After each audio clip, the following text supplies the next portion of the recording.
Bodie back here with another video. In this video, I'm just going to be reacting to Coaster Studios Top 25. He just released it, like a few days ago. I've just been a little late, but yeah, I'm uploading daily. So, yeah, I'm doing pretty good. I'm not going to miss a day. I promise. I will not miss a day. So, yeah, let's see if this is a good list. I've heard it's bad. So, yeah, here we go. Taking the number 25 spot is Shambhala at Portaventura. This is my favorite B&M hypercoaster, and so as a result of it taking the 25th spot, you will not see any other B&M hypercoasters on this list. But I really enjoy this because all of the floater airtime it gives really is quite impressive. It's a very fun roller coaster. In addition to being gorgeous, it really is a spectacular ride, as is every single coaster on this list. Next, we have our first wooden coaster to make my top 25. This is Gold Striker. It's a GCI twister coaster at California's Great America. One thing that's really neat about this ride is how many tunnels it utilizes. It's constantly twisting in and around itself. Some sharp pops of ejector airtime. It really is a non-stop awesome experience. Twisted Timbers is taking the number 23 spot. This is a new for 2018 coaster by Rocky Mountain Construction that opened at my home park, Kings Dominion. This coaster is all about the airtime. So many huge hills that really send you flying up out of your seat. It also has that unique barrel roll drop that is really fun.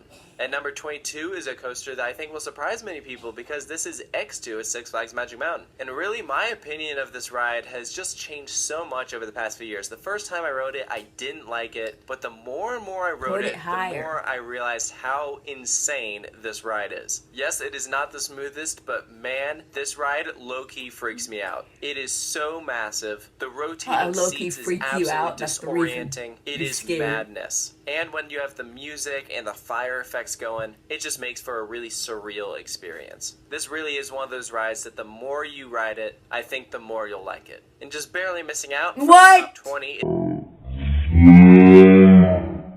Der Schwerteskernen at Hansapark in Germany. While I did not enjoy this ride nearly how insane this ride is. It is probably one of the most intense coasters I've ever ridden. It starts off completely... We need to pause this. I low-key thought it would be as number 2. Let's put that at 21. Der Schwerteskernen. Shut up. Enclosed and then sends you soaring up into the sky, and the entire layout is really broken up into two halves. The first part that is really tall, and then the next part that is really low to the ground. So the layout really is one of the strongest points of this ride, in addition to having amazing theming. At number 20 is Ghost Rider at Knott's Berry Farm. I absolutely love this roller coaster. I never rode it before the retrack by Great Coasters International, but every time I ride it, I am amazed at how much it powers through the layout. It is so intense and gives an incredible night ride. And unlike some coasters, the best part about Ghost Rider is actually the second half of the ride after what used to be the mid-course brake run. When you're down low to the ground, going in and out of the structure, it really makes for a fast-paced experience that leaves you wanting to immediately get back in line after you get off. At number 19 is Phantom's Revenge at Kennywood. This is one of the most unique roller coasters on this list because the second drop is actually bigger than the first. And it started off as a completely different layout featuring inversions. It was called Steel Phantom, but then after it was redone by Morgan, they took out all the inversions and replaced them with airtime hills. And the airtime hills are crazy because the lap bar that you have leaves you feeling pretty exposed, so you really come up flying sharply up out of your seat. It is amazing, and I love how much it uses the terrain.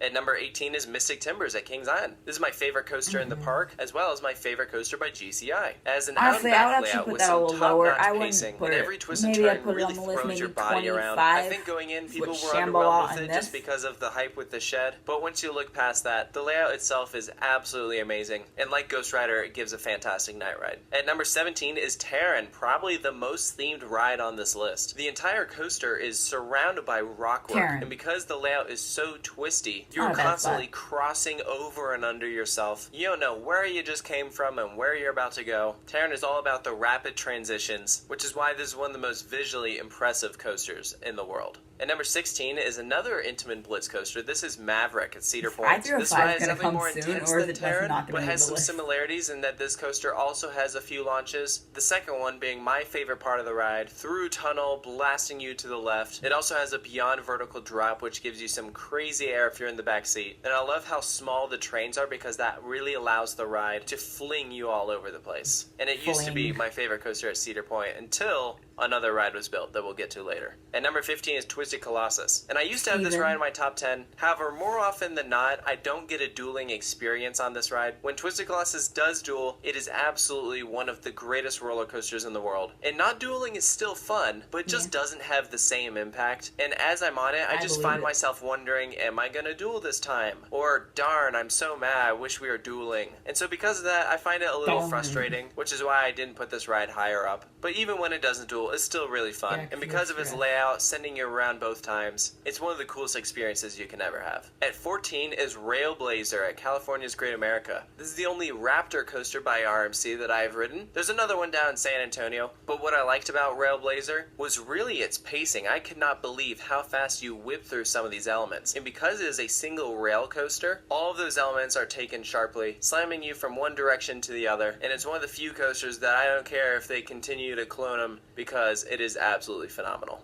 Next is an Intamin mega coaster called Expedition G-Force at Holiday Park in Germany. This was my favorite steel coaster I rode in Europe. It was what I wish Millennium Force was. Even though this ride is almost half the height of Millennium Force, its layout is so much stronger. It gives some fantastic airtime. That twisting drop is crazy in the back seat. And so when you slam into that brake run, you're like, wow, that was an experience. It's a ride that, as an American, I'm sad that it's all the way in Germany because I loved it so much and I would love to ride it more often. The Intamin coaster I have just above it is Skyrush at Hershey Park. I put this ride right up there with Carnan in terms of intensity. It is by far one of the most intense roller coasters ever built. The ride is absolute madness. If you're sitting in the back left seat, going over that drop feels like a car crash. It is ridiculous. It's one of those coasters that you get off and you're like, how is this allowed to exist? It is so insane. I know some people really don't like it because of the restraints, so in a way this ride is a love it or hate it, and I'm definitely someone who loves it. Barely missing the top 10 is Outlaw Run at Silver Dollar City. This was a coaster that when you watch a point of view video, it looks good, but compared to some of the other rides out there, you're like, oh, I don't know, it looks good and all, but nothing crazy. But then when you ride it, you're like, wow, that exceeded my expectations. It was the first one coaster to go upside down 3 times. It has a double barrel roll ending, and this has also got to be one of my top 3 favorite night rides in the world simply because it is pitch black out there. You cannot see a thing. And if you ride it when it is hauling, it will leave you speechless. So we've made it to our top 10. At number 10 is Storm Chaser Kentucky Kingdom. By far, this is the most aggressive RMC coaster out there. I don't know what Kentucky Kingdom does to grease their wheels or run this ride faster, but man, it's one of the coasters that you get off and you're like, I have an airtime headache. Just because this sends you up flying up out of your seat so many times. That trick track double up towards the end of the ride really slams you around. And like Twisted Timbers, this also has the barrel roll drop. So I can understand why so many people love this ride, just because the way they run it is what makes it so good.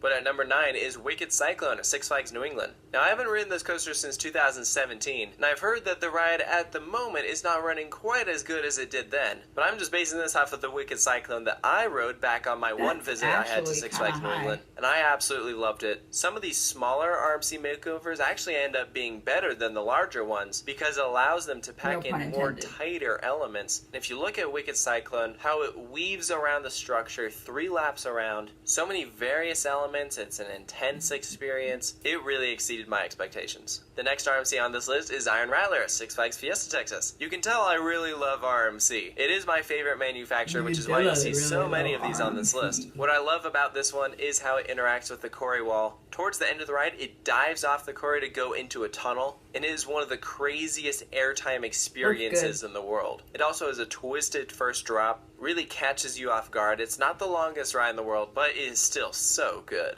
And number 7 is Intimidator 305 at my home park, Kings Dominion. I've ridden this coaster more than any other in the world. It's actually higher than I thought it would be. This is the most intense roller coaster ever built. There's a reason why everyone grays out when they ride it. Some people have been known to black out. especially if you're dehydrated. When you start off over 300 feet in the air and then the rest of the ride is taken so low to the ground, you have so much speed and you're going around these crazy transitions. There's a reason why so many enthusiasts praise this ride. And number 6 is the Voyage at Holiday World. This probably gives the best night ride of all time. The ride goes so far back out into the woods, it feels like a wooden hypercoaster. It is ridiculous how tall this ride is, just how many elements it packs in. It's a ride that's kind of hard to marathon just because of how insane it is, but man, it takes my breath away every single time I ride it. At the number 5 spot is Fury 325, the ride that is considered by many the best coaster in the world. And when I first rode it, I said it was the greatest coaster I'd ever ridden, and I stood by that statement for a while. It's not currently my favorite, but I will say it is my favorite traditional steel coaster in the world. I think because it's become overrated in some people's minds, that people forget just how good the ride is. It is so easy to marathon, a front row experience on it.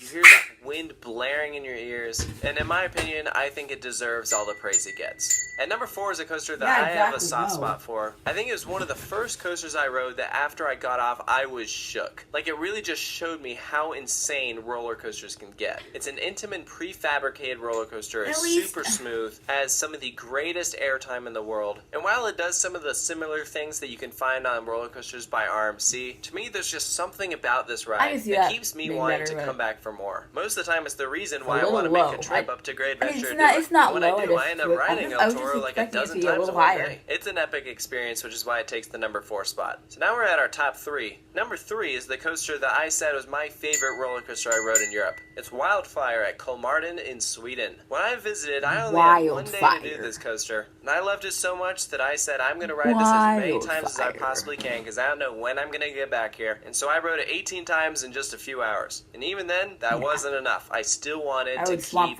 going. And like Iron Rattler, this coaster really incorporates the surrounding rockwork. So this is a ride that really made the trip to Sweden alone worth it. At number 2 is the coaster that it took me so long to ride that the moment I finally got to ride it, it felt like I had just beaten my kryptonite or climbed Everest. Either way, it just made this huge accomplishment. And since then, I've ridden it almost 50 times and it is one of the most relentless roller coasters out there. That launch up the lift hill is just the beginning, because this is the fastest wood coaster in the world. When you fly through those elements, you don't know what is going on, but let me tell you, that quad down going down the mountain, probably the best airtime sequence in the world. This ride is insane. I love it to death, which is why it's my favorite wood coaster I've ever ridden. But at number 1 is this new for 2018 coaster that just opened up at Cedar Point. It's Steel Vengeance. This is an RMC redo of Mean Streak. They took a terrible ride and transformed it into a work of art. There's a lot of hybrid coasters on this list, but this one is the tallest, the fastest, the longest. It also has the record of the most airtime moments on any coaster in the world. I think Cedar Point RMC absolutely blew our socks off when they opened this thing. It is a remarkable ride, which is why, at the moment, it's my favorite roller coaster. Now, as I said, this list is constantly changing. I do not stick by this like it's holy scripture. I'm constantly... Well, good job, Taylor. I agree with most of it. It's not actually that bad. There's just a lot of shocking spots, but I watched your full thing, but I cut it out of the video because I didn't want this video to get too long. But yeah, I 100% respect your opinion. Great spots, great list. It's very hard to put together. I agree with it. Yeah. So, yeah, guys, I'll see you guys tomorrow. I'm, like, mixing my words. It's 8:53 at night. So, yeah, I need to edit this and upload it tomorrow. And I'm getting tired. Phoebe, Fibs, you want to come in? Phoebe, you want to be on a video? Phoebe, you want to be in the video?